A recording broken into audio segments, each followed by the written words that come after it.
Okay.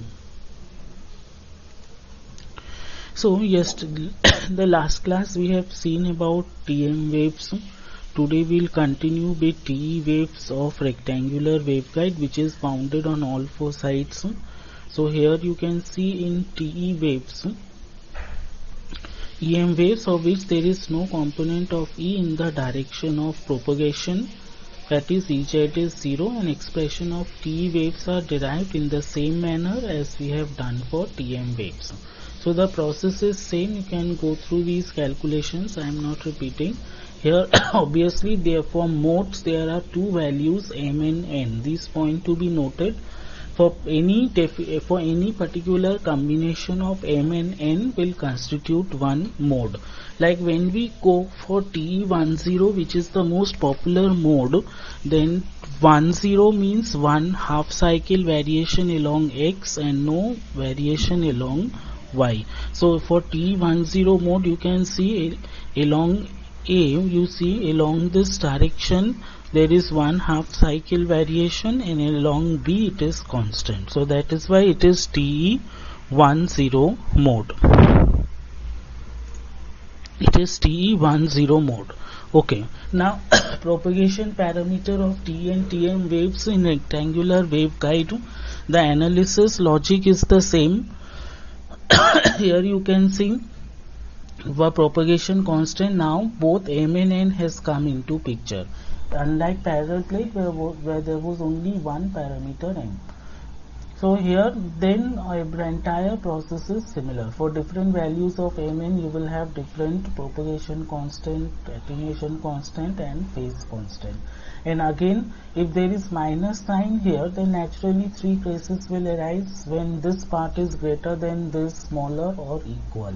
So accordingly you will have evanescent mode, cutoff mode, propagating mode and so on. So accordingly we can calculate the cutoff frequency. Here you can see this cutoff frequency is again dependent on broad wall dimension, narrow wall dimension and which mode you are working in. That will decide the cutoff frequency.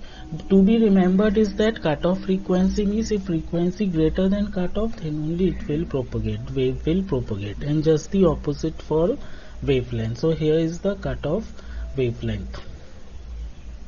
This is the guided wavelength. Rest all process is same. Here difference is this time m and n both will come into picture. So these are some of the summary of the formulas which we have to remember. They are very important for solving numericals.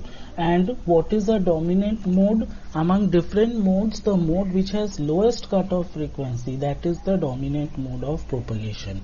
So like the cutoff frequency for dominant mode is V by 2A. A is the broad wall dimension. Provided A is greater than B, then this TE10 mode is the dominant mode, and corresponding to that cutoff wavelength for dominant mode is this.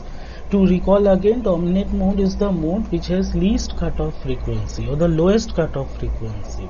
So for TE10 mode, again you have the cutoff wavelength lambda, and from there other parameters like group and phase velocity can be calculated.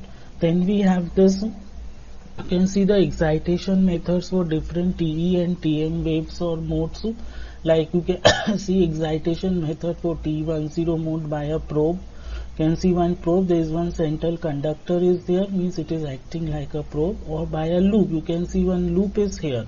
So probe is E field detector, loop is H field detector, because when a H field crosses the loop, then current gets flow through it. So that is the thing. Loop is H field detector. So this is probe and this is your loop. TM11 mode. These are the different methods of excitation. These are some of the numericals. You can go through it. The next class we will do waveguide resonators.